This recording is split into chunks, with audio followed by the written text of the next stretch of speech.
Hi, welcome to Hope in the Light of Suicide. I'm Tammy White. I'm the founder of the Bobby White Foundation. And of course, I'm here with my dear friend and my co-host. And your co-host, Bonnie Snyder. So, we're on a different date. We're like rearranging our schedule a little bit, but you guys are going to see us at the same time, so that'll be cool. But we got a lot going on. It's been kind of a weird morning because you forgot your book. I did. This is, rearranging our taping days has been it's not unusual per se, but we have a meeting that, Tammy and I are in a meeting right before, we do this. And I ran out of the house this morning and I was like, no phone. And then I was like, I'll go back to the house. And then it's like, where are my glasses? And then it was like, up, now no book. And oh yeah, it's been a morning. Well, we'll get it all squared away. But we want to thank you for joining us. You notice my little cheat sheets are bright yellow today because I ran out of white paper. But again, we want to thank you for joining us, and we want to thank our producer, John, who is actually in Tampa this weekend for Comic-Con. But we have our trusty technician, Rob, behind the scenes, so we can still do what we do. Exactly. So we want to talk about a few things. So I don't know if we'll do the book today or not, seeing how you don't have your book. But if you want to follow along with us, we still have a few chapters left. How to Carry What Can't Be Fixed. It's an excellent grief journal that we have been going through since the beginning of the year. And so you can still, if you want to go along with us, through the end of it, kind of live, or want to do a catch-up, you can go through our previous episodes that are available on demand on our website. And that QR code will take you right to Amazon so that you can purchase this book and follow along with us. And, we would really like that if you're doing that, you can either contact us through the website or on our Facebook page or email us. And, in those links, those other two books are previous books we did last year, too. So you can get those directly out. The link will take you to Amazon to get those. Yeah, there are multiple books. I'm using the books in a 3-part series discussion. We'll talk about that in a minute. We won't spoil it. Yeah, don't spoil it. I'm not going to get ahead of that. But to that point, whether it's this book or any other book that we have previewed, reviewed, gone through on the show. I think they're all excellent resources. Yes, they all are. And also, in our purple folder, I think on the back side of my letter is a whole list of additional books and resources, books that are available concerning not just suicide grief, but grief. Most of them tend to be more on the suicide side because that's mostly what we deal with. But really, this grief isn't just limited to suicide deaths. Exactly. So we want everybody to understand that too. It's a deep grief can encompass just about any, especially any tragic death. Well, and I think, it's equally important, and we've highlighted it a couple of times here on the show, that most people, when they think of grief and loss, there is that tendency to equate it to, grief and loss that was the result of, someone passing away. But grief and loss can, definitely applies to any other loss that, a loss of a job, a loss of a friendship, a loss of a relationship. I think of during this, as we're getting ready to go into summer break from schools, for instance, I do a lot of my work, or I should say 75% of what I do is inside schools. And, I'm always struck at the end of the school year when, we're going into summer where, sometimes, teachers, administrators, people like me who are the adults in this, it's like, how many more days do we have? And, we start counting down. But then at the same time where even though the joke is how many more days do we have, or we're counting down the hours, at the same time we do feel this sense of, oh my gosh, this is a year that's gone by. And like I work, primarily with middle schoolers. So I think of like some of the 8th graders that I have that it's like, oh my goodness, you guys are going on to high school next Right. year. And there's a, possibility that, unless you just happen to see me around town somewhere, you won't see me. And, how many kids, look at, me and say, things like, why don't you come work at my why don't you come work in my school? And, I sit back and I think about, just using that as an example, students, or youth who are, in this case, leaving middle school, going on to high school, and it's like, oh my gosh, I'm leaving my favorite teachers, I'm losing my favorite, support staff, Well, and that's in a very important time and age in a child, because they're going from really kind of being a kid to being a teenager. That's a huge transition. It is. I always, when I talk about middle school, and this is the journey that I take my middle schoolers on, I liken middle school to being on a bridge. And I was like, over here you're in elementary school, and you are a child. Okay, right. and I explained it this way. You're a child. I said, we expect you to be immature because you're just learning social skills and all this other stuff. Then you come into middle school. So when you're in 6th grade, you have 1 foot still in elementary school and 1 foot, in middle school. It's kind of like, so you're still Right. coming out of that quote unquote immaturity. But then when you're a 7th grader, you're in the middle of the bridge, and it's like, okay, so you're kind of starting to, grow out of, those elementary antics, as, we can sometimes call them. And all right, so this is the year where I'm really getting a sense of who I am. But then when you reach 8th grade, now you've got 1 foot on, the side of, what sometimes I call the last 4 years of school, guys, are your most important, because we use your GPA to figure out what college you're going to go into. Some people do look at your high school years, for jobs and whatnot, because you don't have it, you don't have job experience. So a lot of it is, what did you do in high school? And you're getting ready for adulthood, because this is the last of it. Not everybody goes off to college, So, kind of like this is, I look at high school, this is what's going to define you for the rest of your life, per se. And so now you've got 1 foot on, out of middle school, 1 foot into high school. And, when I put that in, because when you go to high school, some of the stuff that you got away here in middle school, you may not be able to get away with in high school, and some of the things you might get away with high school, you're definitely not going to get, away with in college.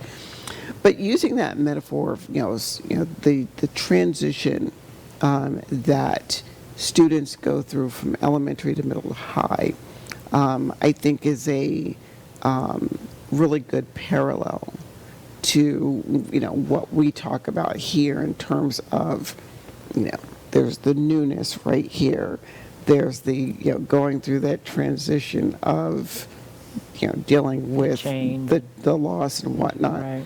to now over here, it's like, all right, now I'm navigating this new normal without the person that I've lost, or without the relationship that I've lost, or without the job, whatever the loss is. Right. So, It kind of made me think of something, and I just want to get your opinion. This is kind of weird that we're talking about this, but when we were that age,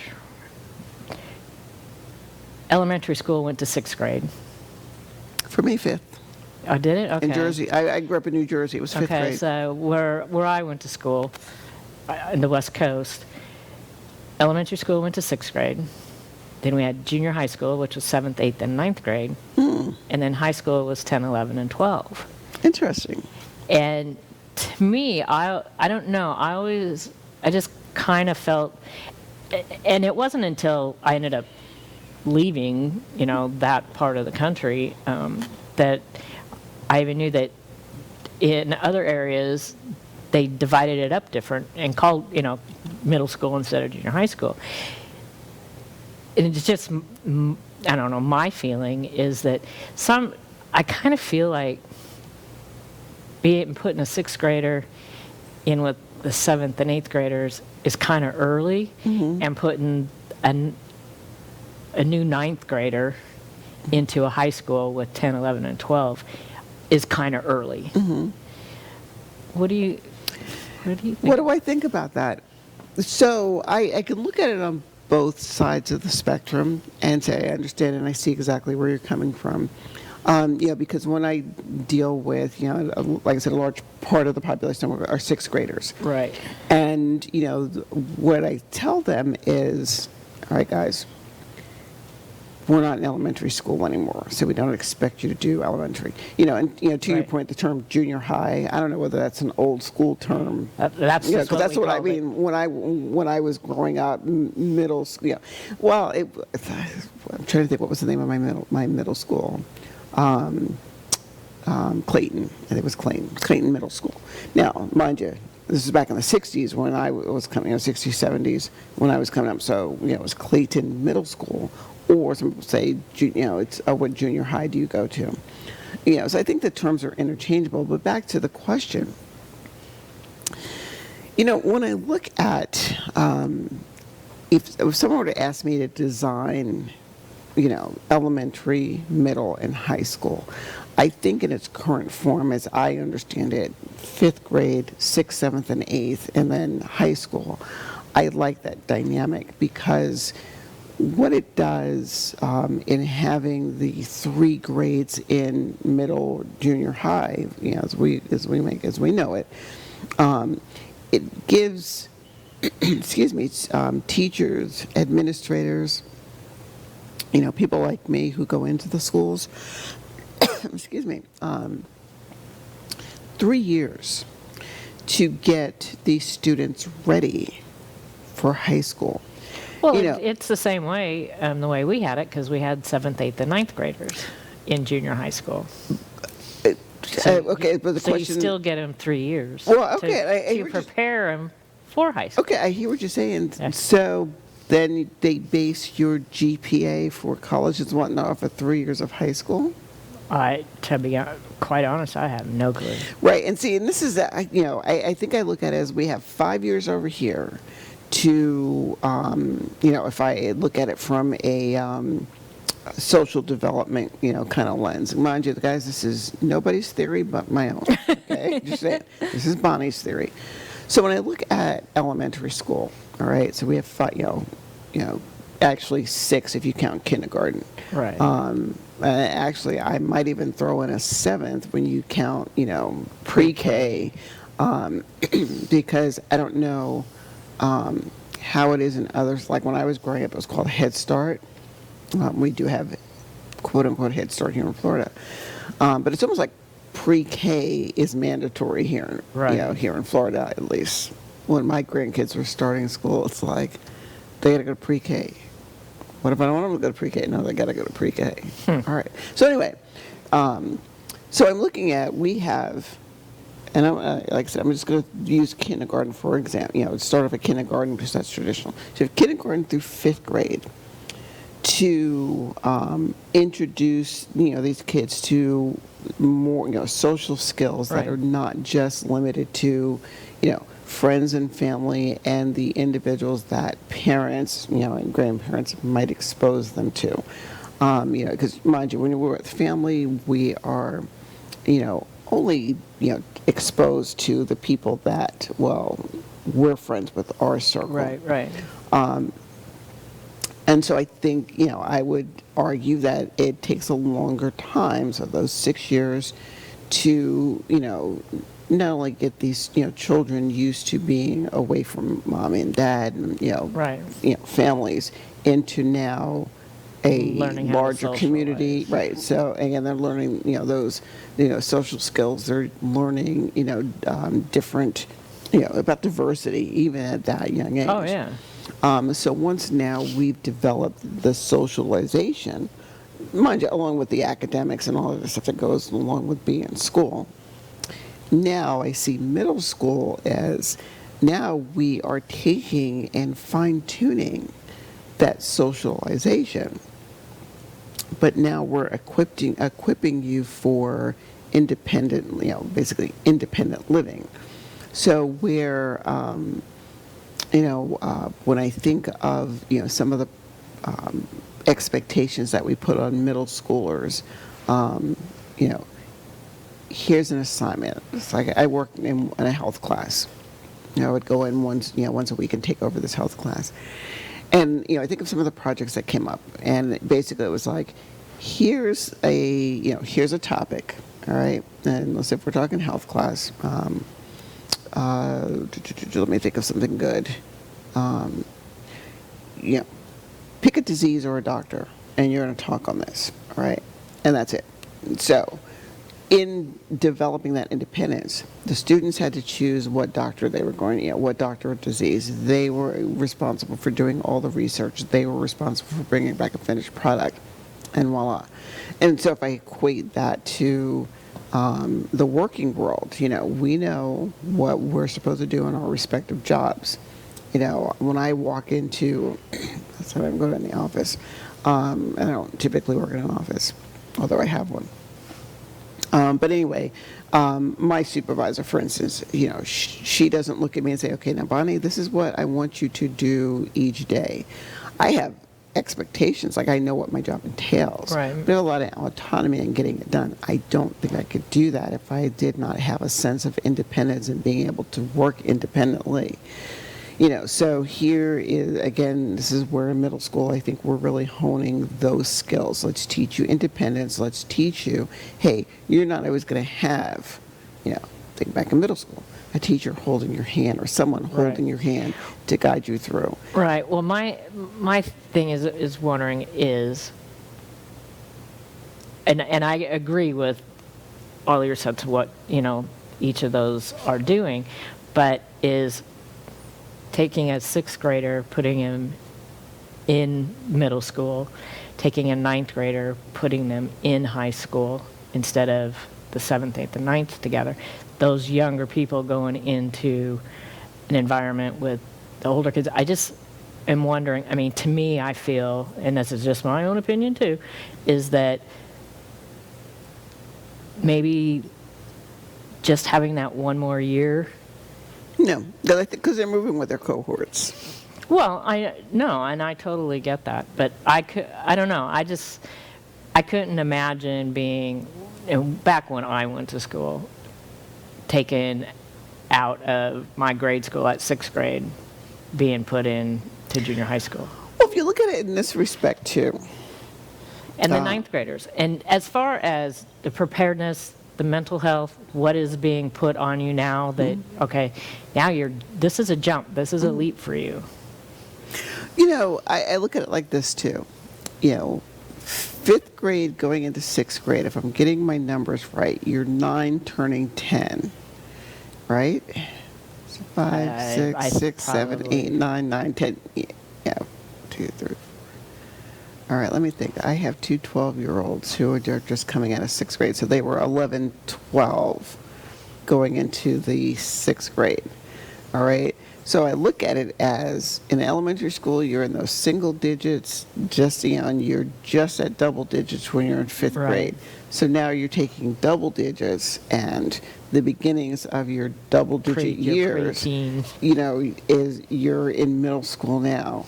And so, I look at, from that aspect of, you use the word preteen and whatnot, I would sit back and wonder, these preteens still being over here with the little ones, how much of a detriment is it? More of a detriment to leave preteens with little ones than it is to put a bunch of preteens in a building, like in a school. Now, it could be a nightmare. Trust me. Trust me. Working in middle schools for a long time, and we're like, oh my god. I mean, my favorite. I don't even. I love the middle school population. Trust me, I do. Middle and high. Not that I don't mind. I love working with little ones, but now I'm middle and high. Please, just for me. But yeah, I think, and again, because oftentimes stereotypically, middle schoolers are the biggest bullies, although high schoolers that's a whole other animal. Right. But, again, from a socialization aspect, I like 6th, 7th, and 8th together. Well, it makes sense to me. Well, you work in it. You know, you're in that environment way more than I am. I'm just going by my past. No, and we talk about that. And and seeing what's happening socially. It's just questions that come up in my mind every once in a while. And with what has been, and like you said with bullying, I think they said bullying is the number one reason that preteens die. Is from suicide because of bullying. Yeah, it's definitely a factor. I mean, and to your point where you said, you're going off of your experience. So, your experience, you had the 6th grade elementary, the 9th grade middle, and then the 10, 11, 12 high. Would my opinion change if, where I went to school in Jersey, if we had the same thing? Possibly. I mean, I think of one really good friend of mine that I went to school with.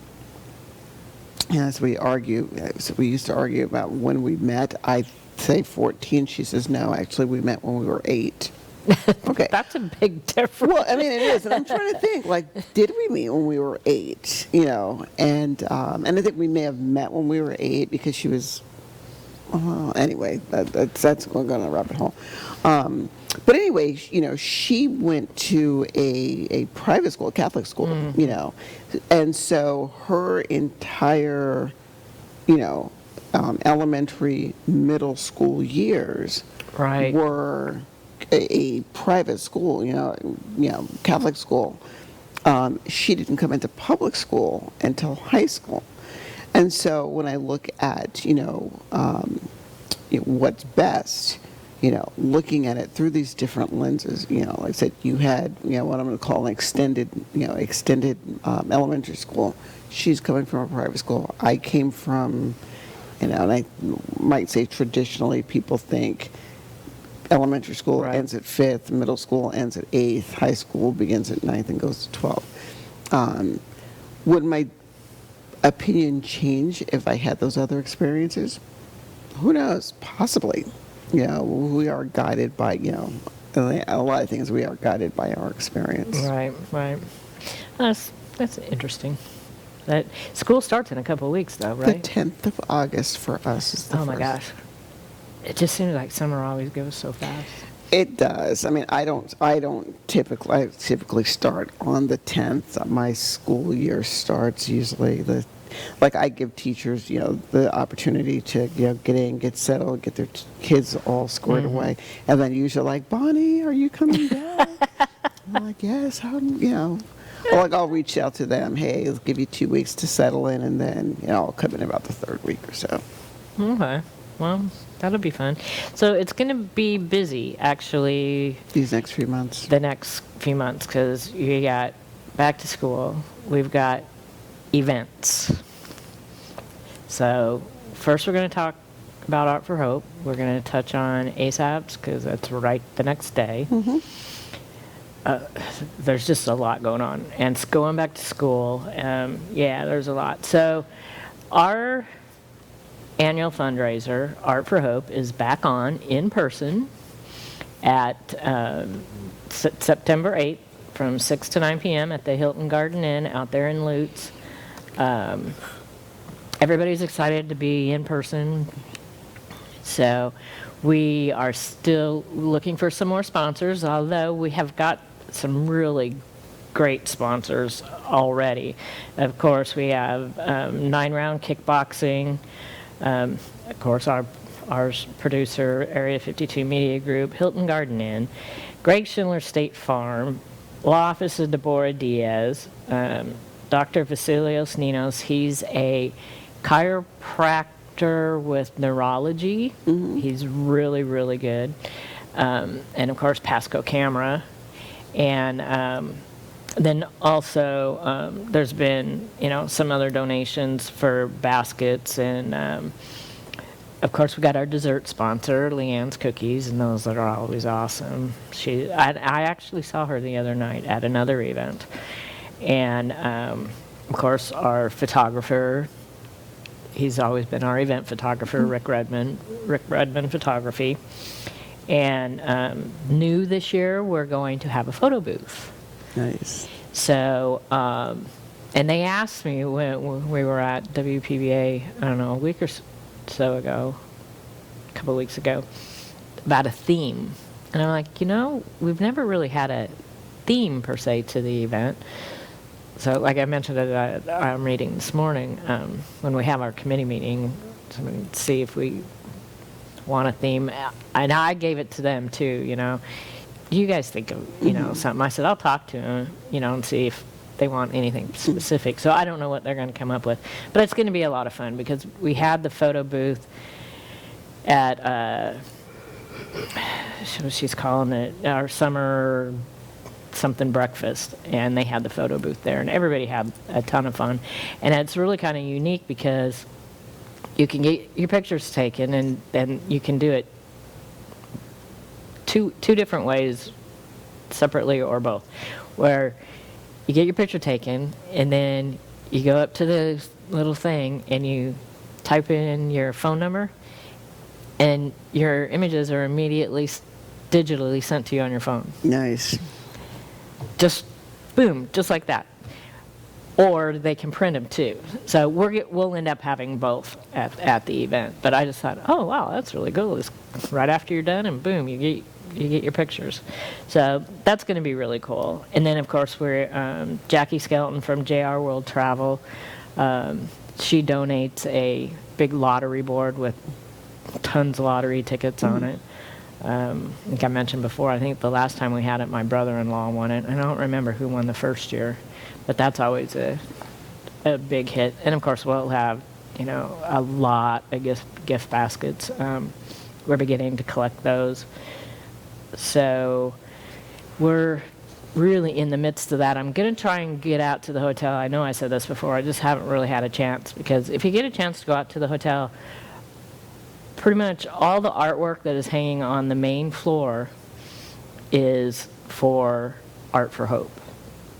So I'm going to try and go out, and a friend of mine put on Facebook, she's a business coach, and she put on there something like, what one thing in your business do you think is holding you back? And so I put on there video. And she knows me pretty well, and I'd say both for, my regular business and the foundation. And she asked, she said, is it Facebook Live or other videos? Tammy, I know how you love being in front of the camera, sarcastically, And I said, both. I said, but I don't know why, because I said, we have our show, we have 72 episodes, and it's easier for me to do this than it is for me to go out and, video me or, doing something or doing a Facebook Live. And I very rarely do them live. I'll do the video and look at it and go, just don't look at it, put it up. Otherwise, I wouldn't do it, So anyways, but I'm going to try and get out to the hotel so that so that we can put it on the Facebook page and probably their website, but see if we can show it on the, have it on the show next week. Not a long thing, but just kind of give you an idea of where it's at, some of the artwork that's already out there that's available, and then I'm going to be previewing other artwork. And I think I have one of the pieces, that one. This is by an artist, Alex Grappi. And we have a series of these. I don't know if that's one of the largest pieces. Anyways, I think we have almost a half a dozen of his pieces. We've represented him ever since pretty much the inception of the first year of the gallery. Mm-hmm. And he was a history teacher at Ridgewood High School originally. And then he went into being an artist, and he's a musician too. And but he just recently moved over to St. Augustine, and I was really kind of sad. But he was at our events, but he donated these pieces.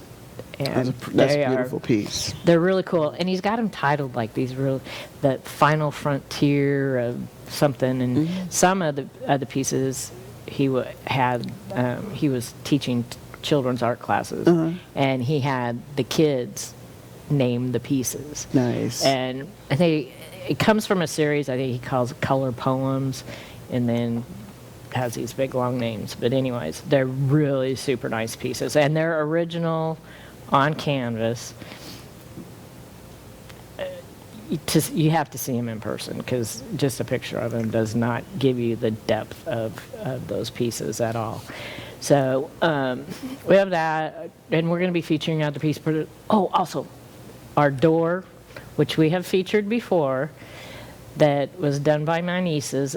And actually, this picture was from 2 or 3 years ago, and they have grown so much since then. But my nieces will be there. We have the door, and that door is our featured auction item for the event. And the window on that door actually rolls up and down. So, and those two girls, that's what they do to remember their uncle. So they'll both be there, and I think we may even have a stained glass piece that might be available for auction. One of our featured artists from Peripheral Art, I think. I got to get all his information. We featured him a little bit last week, but we'll have more information. I have a collection of images of some of his stained glass pieces. But he mentioned that he was going to try and do a piece specifically for that. But one thing we're looking for, and you might I would like to have, we usually have music. The first year we had a violinist. She donated her time from the music store. And then we had another young gentleman, was a phenomenal musician. But this year I would like to see if we could get a string quartet. Now, whether they need to be able to donate their time.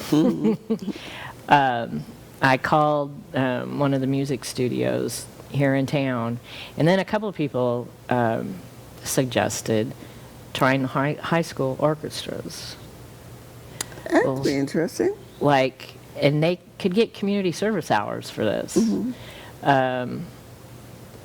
Mentioned was River Ridge and Mitchell, and he said that quite often the high schoolers are better than the professionals.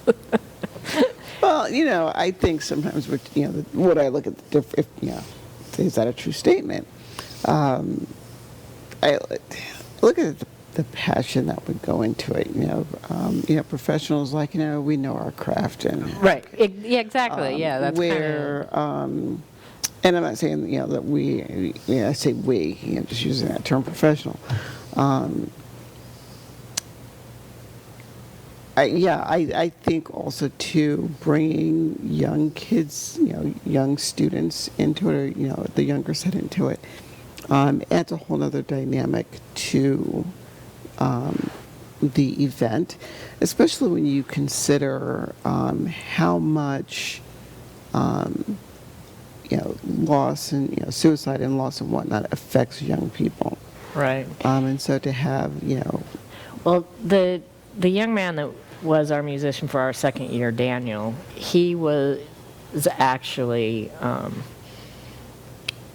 a friend of mine. I don't know. Do you know Teresa Daniels? The name sounds familiar. Okay. She lost her son. He had either just before he turned 18 or just after. He was just weeks from graduating high school. He was a friend of her son who took his life. Mm-hmm. And Daniel is a phenomenal musician, but he's not able to help us out. There's a story behind the string quartet thing. Next month is my birthday, which is also our 30th wedding anniversary. Mm-hmm. And we had a string quartet at our wedding. Okay. And they were set up, we got married in our backyard. Mm-hmm. There's a lake there, and they were set up down by the lake. Oh, that's I'm picturing it because I've been to your house. I've been to that lake, behind your house. Yeah, I'm just picturing it. And one thing that happened that was really cool is, because like that whole day I totally forgot that it was my birthday. Mm-hmm. I mean, that just was, plus, we were watching for Hurricane Andrew at the time too. But besides that part of it, at one point during the day, because everything we had at the wedding and reception, everything was at the house. And at one point, Bobby walked me down towards the lake where the string quartet was playing, and they started playing Happy Birthday.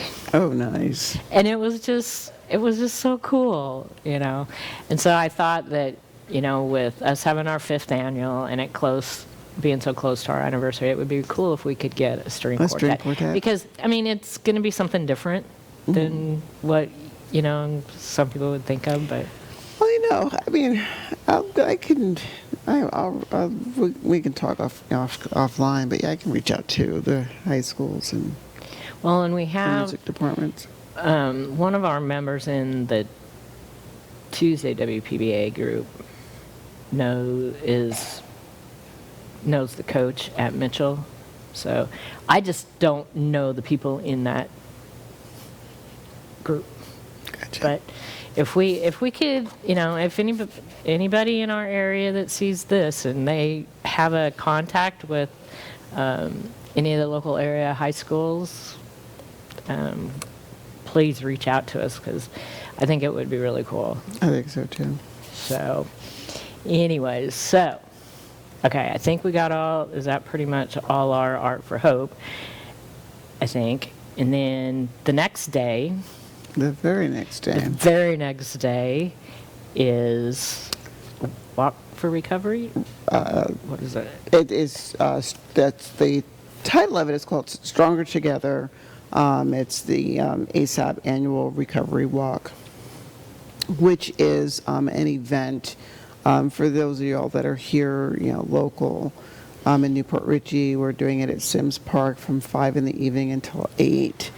And it's just a, walk around the park where people walk around the park.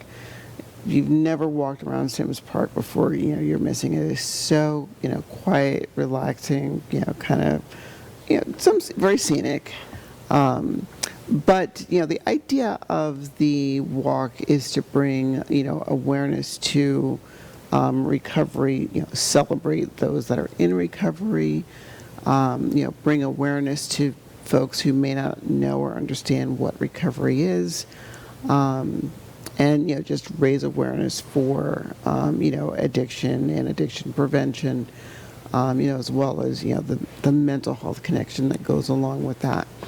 And that event, or the Art for Hope, we're always looking for sponsors. We're looking for donations. We, that event too is also doing, raffling off gift baskets or whatnot. There's an opportunity for people to have their logo on the back of a T-shirt. Set up a vendor table and, share, with community members, from your business, what you've got going on. This is I want to say this is our second annual It is. one. It's the second one. Yeah, because yeah. I was at the one last year You were with at the the one last foundation. year, yeah. So this is our and for the first one, it was a really great event. The first event. Oh yeah, I mean, prior to that, I mean, it's gone past now, but we had our, Pedal for Prevention, same Right. thing. That was our first ever fundraiser, because we used to be grant funded. We're not. We're a ASAP is a standalone 403. It's 403C right now, but it was it's a standalone entity. So we're self-funding now. And then on the heels of that, in November, we have the NOPE, which is Narcotics Overdose Prevention and Education, the NOPE Candlelight Vigil to, honor and remember those who have been lost to addiction. And for that one is sponsored by our Pasco Hernando State College. The exciting thing about that one is PHSC has told us that they have funds that they can pay for a national speaker. So we're trying to find, a national speaker, on addiction. Who I just thought of? Dr. Wolfett. Oh man, that would be. I And if not him, there's somebody else too that I need to introduce you to. But yeah, that would be. it just dawned on that to because he's one of the experts on grief and loss. That would be so. Well, what? Cool. I think I know I have his card somewhere. I'm just gonna reach out to him. We have the contact. We We do have his contact. We do have his contact information. But we do have those two events, coming up, the Recovery Walk and then the Candlelight Vigil, and we're excited that both, especially the Candlelight Vigil being in person. Last year we did it virtually. This year, like I said, we're excited that it's in person. Everybody with these events, and also kind of in between those events, we've got. I think October 1st is Pasco's Out of the Darkness Walk for the American Foundation for Suicide Prevention, and that is at Sims Park also. We'll probably have, actually Teresa is one of the co-chairs for that this year, so we'll have her on prior to that event here sometime shortly. And then something else that we do in our community that we're a part of as a member of a group is September, what is it, the 29th? What is the date? It's that Tuesday. I don't have my phone. We have Bowling for Boobs. Oh, I was trying to think, what event are you talking? Yeah. And I think you're right. I want to say this. Yeah, I remember them talking about it. It's the last Tuesday of the month, And I think believe. that is the 29th. We're both a member of, it's kind of a networking nonprofit organization, and we have a couple of community events a year. And they're there too. It's the first time we've been in person for a couple of years, and the first one is Bowling for Boobs.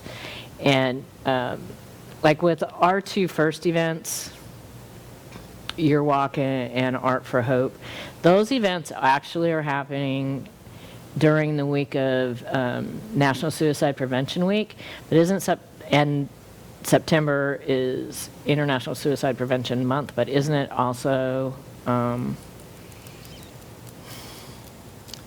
isn't the addiction recovery, isn't that something, is that September? It's August. Is that August? I think that's August.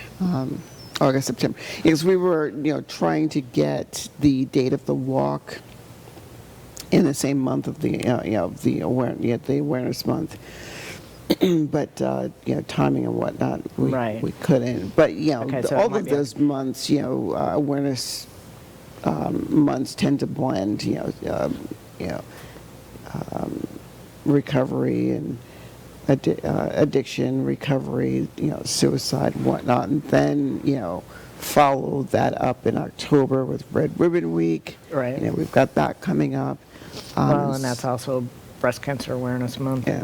Yeah. So a lot of awareness-y kind of months and things to, But our awareness is year-round. yes. Yeah. It's not defined to a month, for sure. So, we have enough time. What did you do yesterday morning? What did I do yesterday? Oh my goodness. I have to tell you this. I almost missed it, and I was getting so frustrated. I'm frustrated with our TV services, and they had to come out, and they were going to be out between 8 and 9. I'm like, oh, crap. And then he was going to turn off my internet, and I'm like, I have to be on. I have a meeting I need to be on. And he had already started running something, and I'm like, fine, just do it. So then, I don't know if you noticed, I didn't get on until like 9:25. No, you were fine. I saw when you popped on. I was like, oh man, she's going to, No. I'm not there. I She's saw not when you talking. popped on. So then he was finishing, I wanted to do something else, so I said, look, you can't fix it.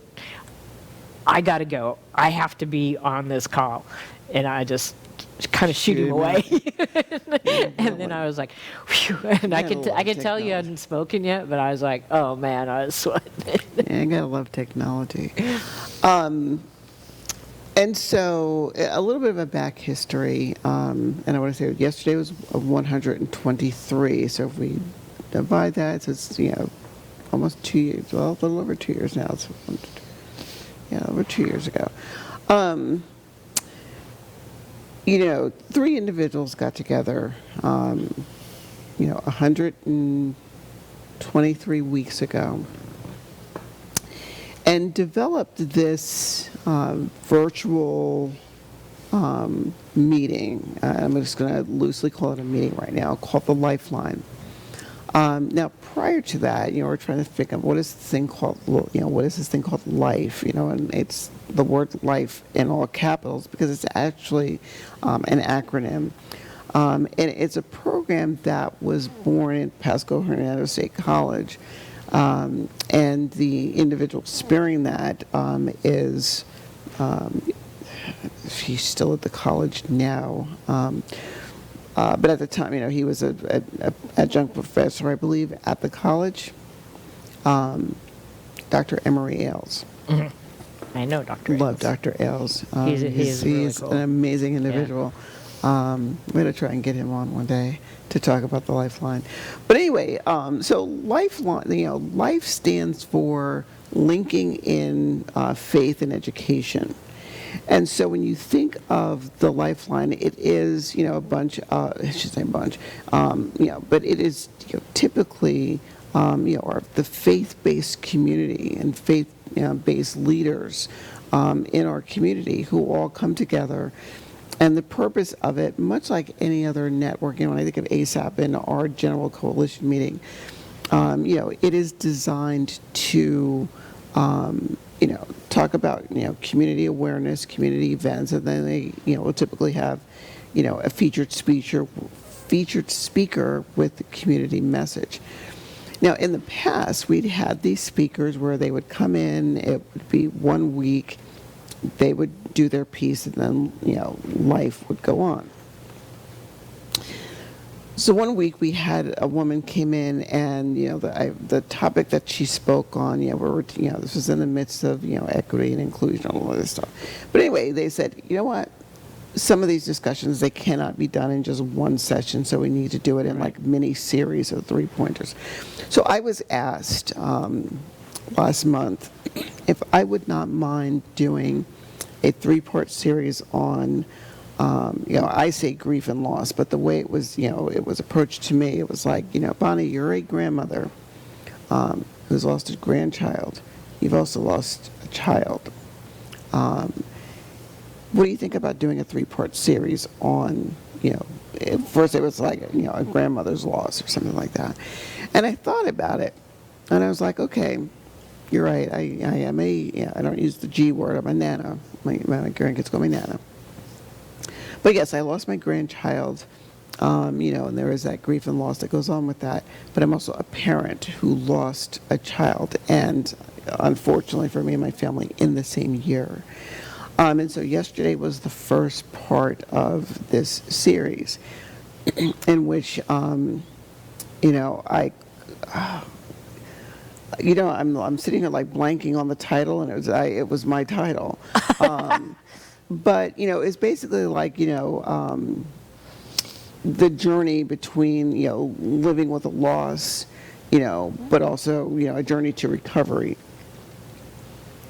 And so yesterday, you know, I had the opportunity to share a lot about, you know, who was Aiden, who was Patrick, and their story. And then I, you know, talked a little bit about, you know, why suicide. Of course, that aspect of the discussion, you know, was geared toward, you know, Aiden and us losing him, or, you know, because of Aiden and how we lost him. You know, and I talked about this, you know, 6 reasons why, you know, we lose people to suicide. And then, you know, my next slide was, you know, why addiction. And, you know, of course, because, you know, that's how we lost Patrick, you know, was to an addiction. And I just remember as I was doing, you know, as I was starting up, like, I don't mind public speaking at all. It doesn't bother me per se. But for some reason, right before we were getting ready to air, you know, it's a virtual meeting, I had butterflies. I was like, can I do this? You know, like, it's okay. And I'm, you know, texting a friend, and I was like, you know, they were like, you know, hey, I understand you're doing this here. And I was like, oh my gosh, I'm really nervous about this. And I remember texting Carl and Kira, and I was like, you know, oh, by the way, because I had a quote from Patrick, actually 2 quotes from Patrick, you know, what he would say.